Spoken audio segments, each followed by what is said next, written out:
নতুন বাসা খুঁজতে গিয়ে কি সমস্যায় পড়েছিলাম সবকিছুই থাকছে এই ভিডিওতে। Hello everyone, welcome to Ismat Ara's blog. ভাড়া বাসায় থাকাটা যেমন শান্তি তেমনই কষ্টের। শান্তির দিকটা হচ্ছে আমার ইচ্ছে হলে আমি বাসা ছেড়ে আমার পছন্দ মতো বাসা নিতে পারবো, আর কষ্টের দিকটা হচ্ছে বাসা চেঞ্জ করার সময় যে কি পরিমাণে কষ্ট, আর বাসা খোঁজাটা সব থেকে বেশি কষ্টের।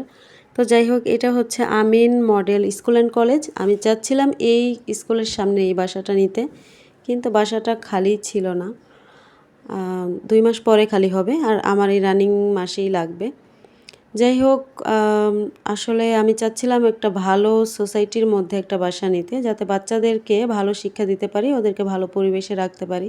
ধানসিঁড়ির ভিতরে আমার খুবই ভালো লেগেছে। বাসাগুলো কিন্তু অনেক সুন্দর, আর ভাড়াটাও একটু বেশি। তারপরে ইনশাআল্লাহ আমি এইখানেই বাসা নিব।